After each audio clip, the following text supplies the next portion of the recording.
Agguato all'ex compagna a colpi di coltello, terrore nella notte a Casier per una quarantenne colpita alla gola da un 53enne, l'uomo arrestato, la donna viva per miracolo, era ossessionato da memme, ha aggredito le spalle, racconta la donna. Auto contro un tir, tragico schianto nel pomeriggio in autostrada A4 tra Meolo e Sandona di Piave, muore un 37enne di Fontanelle. Il giallo di Sofia, mistero sempre più fitto dopo che la procura di Treviso ha aperto un'inchiesta per istigazione al suicidio, così mentre continuano le ricerche sui colli è stata disposta l'autopsia sul corpo del compagno cinquantenne. Le parole del papà di Pascali, il dolore è grande, speriamo di sapere al più presto com'è andata. L'anziano racconta le lacrime del figlio quando Sofia era scomparsa. Anziana aggredita ed azzannata al volto dai suoi 2 cani, Resepio X, la donna grave in ospedale con profonde ferite, forse un incidente all'origine del dramma. Il Tribunale di Treviso sotto shock per la morte di un noto avvocato penalista, Mauro Bosco, molto conosciuto in città, stroncato nella notte da un infarto, il cordoglio di colleghi e istituzioni. Iter burocratico infinito e costi lievitati per le nuove norme da adottare nell'organizzare i Panevin, e così a Vittorio Veneto scompare uno degli esempi più tradizionali. Telespettatori di Antena 3, buonasera e ben ritrovati l'edizione trevigiana dei nostri telegiornali con un'ampia pagina di cronaca, a partire dalla notte di terrore a Casier, dove un 53enne ossessionato dalla fine della relazione con la ex compagna quarantenne ha aspettato la donna e le ha sferrato una coltellata alla gola, un vero e proprio agguato. Lei è ferita ma per miracolo se la caverà. Lui è stato arrestato per tentato omicidio. Ha aspettato che chiudessi la portiera dell'auto per aggredirmi alle spalle e accoltellarmi. Ho reagito, è riuscito a farcela ma non a uccidermi. È il drammatico racconto dal letto d'ospedale della quarantenne vittima la notte scorsa di una violenta aggressione da parte dell'ex compagno con cui aveva chiuso la relazione da qualche settimana. Poco dopo mezzanotte, piazza San Pio X a Casier. Lui, fortunato toscano, 53 anni, di origini calabresi, disoccupato. Lei, che lavora come magazziniera, 3 giorni fa aveva denunciato ai carabinieri che qualcuno le aveva tagliato le gomme della macchina senza però fare nomi. Poco dopo mezzanotte la donna è rientrata a casa. Avevo fatto visita a un'amica, ci racconta. Lui era nell'auto parcheggiata dall'altra parte della strada. Ha attraversato di corsa, gli ho detto di fermarsi, di non avvicinarsi. Lui ha aspettato che chiudessi la portiera per colpirmi alle spalle e continua. Mi ha mollato il coltello nella mano ed è scappato molto velocemente. È stata la vittima, sanguinante, a chiamare il 112 fornendo il nome dell'aggressore. Con un escamotage sono riusciti a farlo tornare in piazza, dove lo hanno arrestato per tentato omicidio e atti persecutori. Incensurato, si trova ora agli arresti domiciliari in attesa della convalida del provvedimento a suo carico. Lei è ricoverata in chirurgia, ne avrà per 20 giorni. Ha riportato un taglio profondo ma non è in pericolo di vita. Non accettava il fatto che per me quello che c'era prima non esisteva più, spiega. Gli avevo detto che il suo era un amore malato, di farsi aiutare. Lui diceva che non era così, ma la realtà è che era ossessionato da me. Un tragico incidente nel pomeriggio, ancora una volta lungo l'autostrada A4 tra Sandona di Piave e Meolo. Il bilancio è di un morto, di un deceduto, è un 37enne di Fontanelle. Uno schianto tra una vettura dove appunto si trovava il 37enne trevigiano che ha tamponato un tir fermo per motivi tecnici. Attualmente sono in fase conclusiva le operazioni di rimozione del mezzo pesante con targa slovena. È ancora attiva l'uscita consigliata a Sandona di Piave per chi è diretto a Venezia. Ovviamente pesanti ripercussioni sul traffico dopo questo ennesimo tragico incidente lungo l'autostrada A4. Adesso il giallo di Cornuda, il giallo di Sofia. La Procura di Treviso ha aperto un'inchiesta per istigazione al suicidio. Il mistero diventa dunque ancora più fitto. Intanto tra Masera e Cornuda la task force continua la ricerca della 43enne ucraina e nelle prossime ore sarà effettuata l'autopsia sul corpo del compagno Daniel Pascal Albanese, il 50enne, che si era ucciso impiccandosi. Intanto anche i genitori sentiti dagli inquirenti. Il mistero sulla scomparsa di Sofia è sempre più fitto. Le indagini, serrate dei carabinieri, il tavolo della prefettura per coordinare le ricerche e questa mattina il capo della Procura della Repubblica, Michele Della Costa, che dice è stato aperto un fascicolo per istigazione al suicidio. Si è aperto così un nuovo inquietante capitolo di quello che ormai è diventato un vero e proprio giallo. Istigazione al suicidio del compagno di Sofia? Daniel Pascal Albanese, 50 anni, si è tolto la vita impiccandosi. Una matassa sempre più difficile da sbrogliare. Il punto fermo su questo caso è la ricerca di Sofia, sulla quale gira tutto. Lei risulta scomparsa dal 17 novembre, quando proprio Daniel aveva presentato la denuncia ai carabinieri. Il 27 lui si uccide, poi il nulla. Questa mattina, nonostante il tempo, sono continuate serrate le ricerche, diversi i punti del territorio scandagliati. Un campo base è quello che è stato sistemato nella zona in cui è stato trovato il veicolo della persona scomparsa e l'altra invece ha preso partenza dalla zona del Fagarè, che è invece in territorio di Cornuda. Fra le ipotesi rimane quello dell'omicidio. Mi pare abbastanza evidente che se si va su un bosco non si va alla ricerca di una persona scomparsa, soprattutto visto che sono passati diversi giorni, ma si va alla ricerca molto probabilmente di un corpo. Intanto il padre e la sorella non credono all'ipotesi che Daniel possa aver fatto del male a Sofia. Fanno fatica naturalmente a pensare che il figlio e il fratello abbia potuto eventualmente fare un certo tipo di azione. La 43enne lavorava come badante ma anche come interprete, lavoro che la portava spesso a Bologna. Lei aveva questa attività soprattutto nel fine settimana e proprio per questo ritengono che ci possono essere dei legami con questo tipo di attività o di conoscenze che lei poteva avere in contesti diversi. Una coppia tranquilla, dice il padre, insieme da tanti anni, ma su Sofia e la sua scomparsa si racchiude il giallo. Allora sentiamo le parole del padre di Pascal, Angelo, che ricorda l'ultimo giorno in cui ha visto il figlio prima della tragedia. Sentiamolo. È arrivato qui e dopo 30 secondi si è messo a piangere.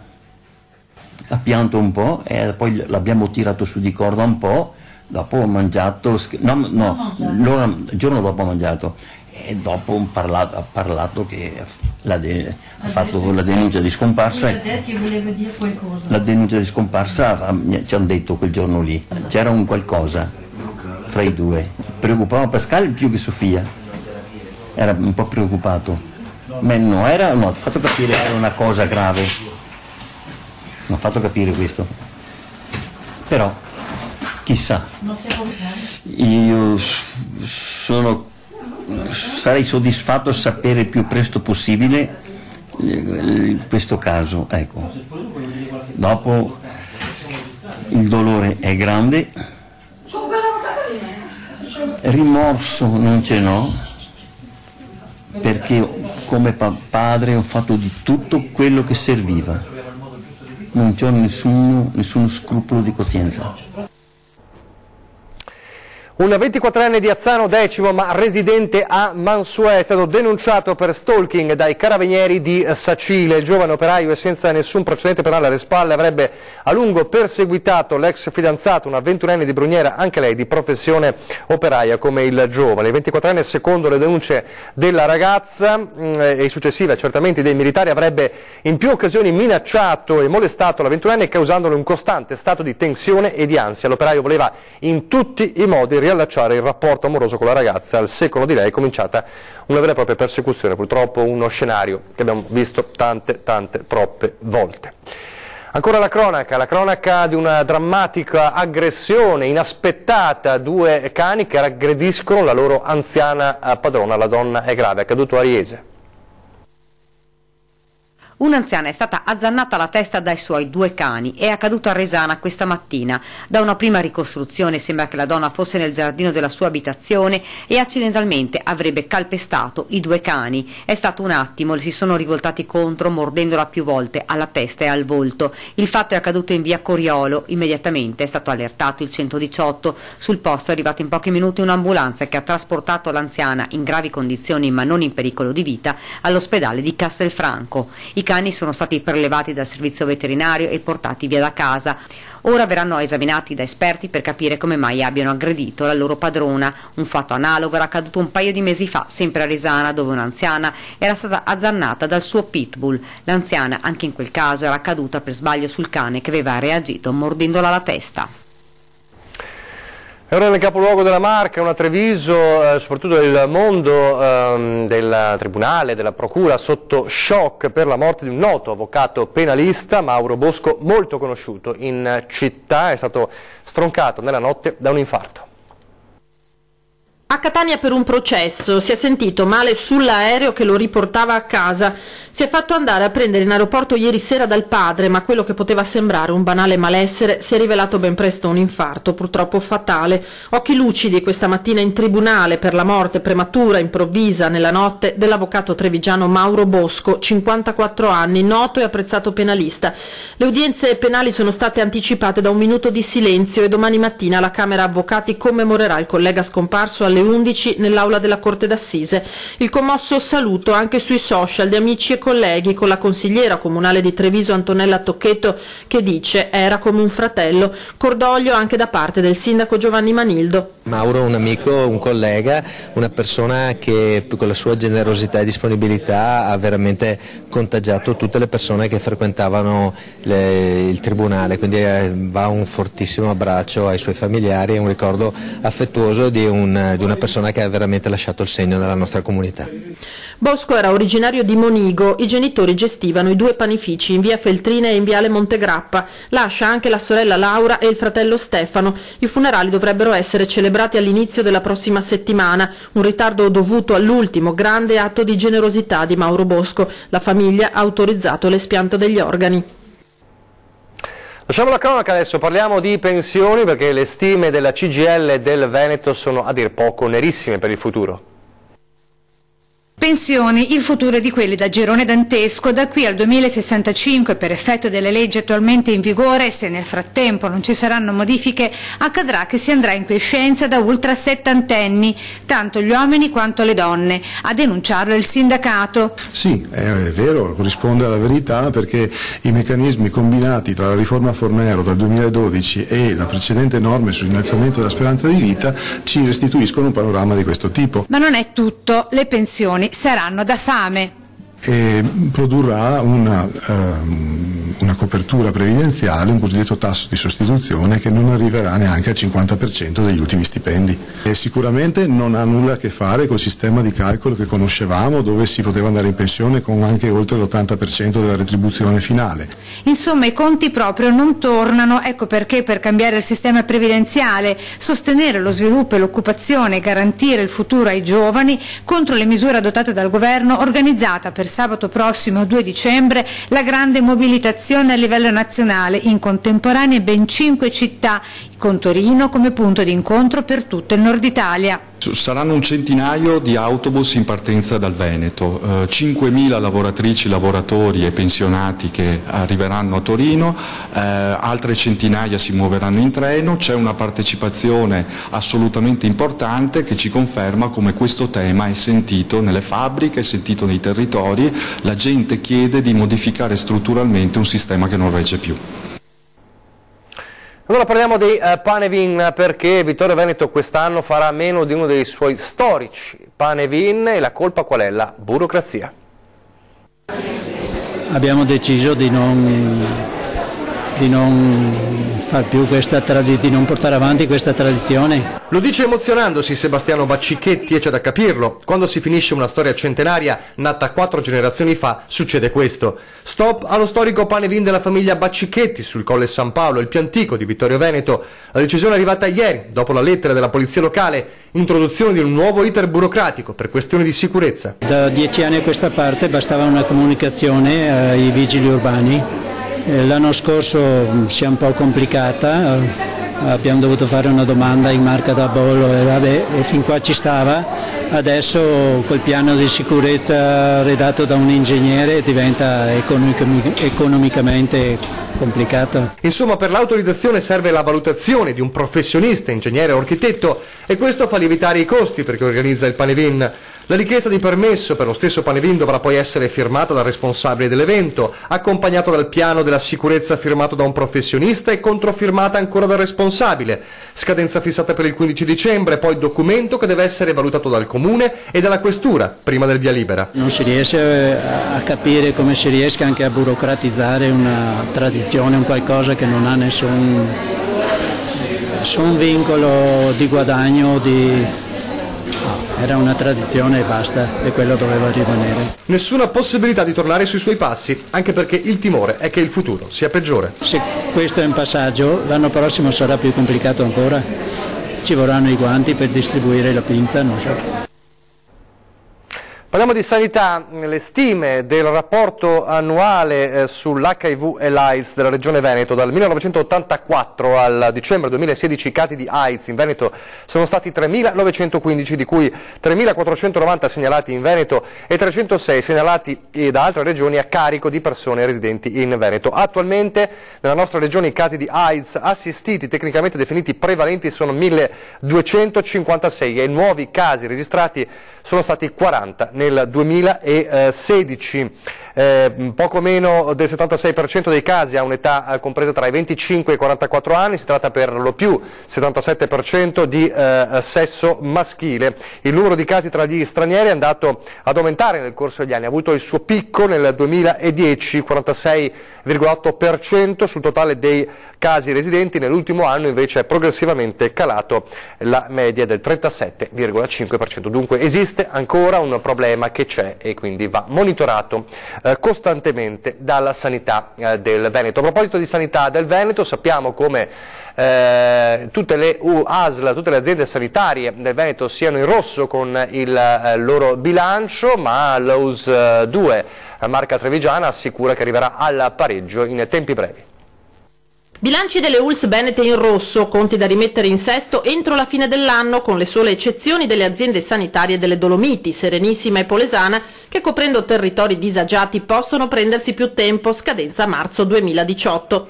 30 milioni il rosso dell'ULSS trevigiana, una via di mezzo nel panorama regionale, visto che c'è chi da Verona a Venezia a Padova ha passivi ben più consistenti. Sereno il direttore generale Francesco Benazzi. Noi facciamo i bilanci preventivi senza sapere ancora quando è la quota pro capite che il Fondo Sanitario Nazionale ci dà, per cui abbiamo aggiustato questo quando sono arrivate le risorse, la Regione ci ha dato anche delle risorse in più, per cui noi contiamo di chiudere in pareggio come ci viene chiesto alla Regione. I conti chiuderanno in pareggio senza troppi affanni, dice Benazzi, che ha commentato i numeri dell'azienda sanitaria a margine della presentazione all'ospedale di Oderzo di un nuovo ecografo di ultima generazione frutto di una donazione del valore di 60.000 euro da parte di 2 aziende del territorio, utile a più ambiti, a cominciare dalla chirurgia alla tiroide. Adesso una breve pausa pubblicitaria, poi vedremo gli industriali a confronto sul tema democrazia e appunto economia.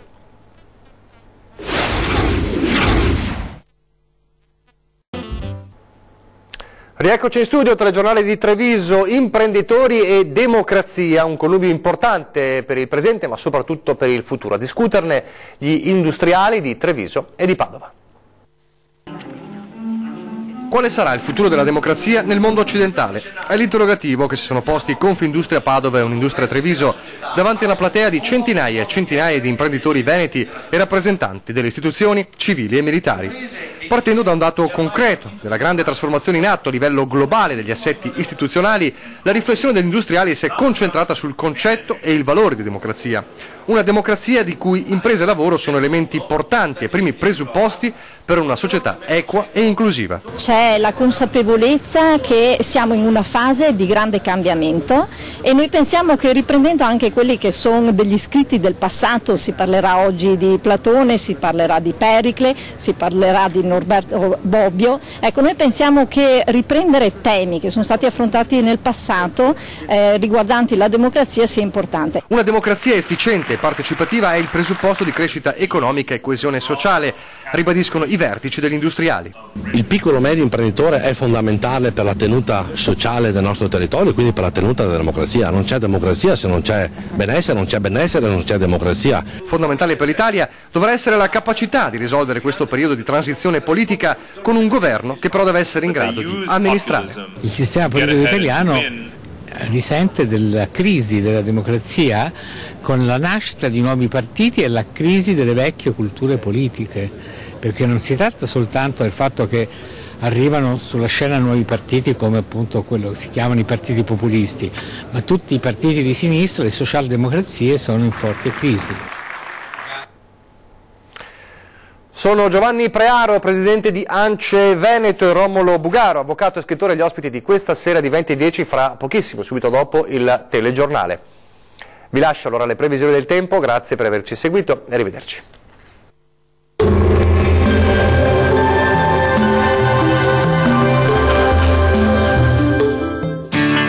Solo il meglio dello stile e della qualità italiana nella nuova collezione del Maglificio Girardi. Da 40 anni tra tradizione e innovazione. Maltempo sulle nostre regioni, con qualche nevicata che sarà possibile fino in pianura. Vediamo la previsione per il primo giorno di dicembre. Sul Veneto tempo che peggiora nel corso del pomeriggio, con cielo coperto e precipitazioni via via più diffuse, nevose per qualche ora fino in pianura sul Vicentino, Trevigiano, ma possibili anche su Padovano e localmente sul Veronese. Pioggia invece altrove. Vediamo anche le temperature, le massime saranno comprese tra 3 e 8 gradi, valori minimi tra -4 e 2 gradi circa. Spostiamoci ora a vedere la situazione del Friuli Venezia Giulia. Dapprima bel tempo, ma nel corso del pomeriggio peggiora ovunque, con cielo coperto e precipitazioni deboli, anche nevose a bassa quota. Vediamo le temperature, le massime saranno comprese tra 6 e 9 gradi, valori minimi positivi soltanto a Gorizia e Trieste. Concludiamo con uno sguardo alla situazione del Trentino Alto Adige, anche qui dapprima bel tempo, ma dal pomeriggio peggiora su tutta la regione, con nevicate fino a quote molto basse. Temperature massime attese sui 3-4 gradi, valori notturni previsti tra -2 e 0 gradi. Il mare sarà generalmente mosso, i venti moderati da est lungo le coste e da sud al largo. Dal meteo è tutto, arrivederci.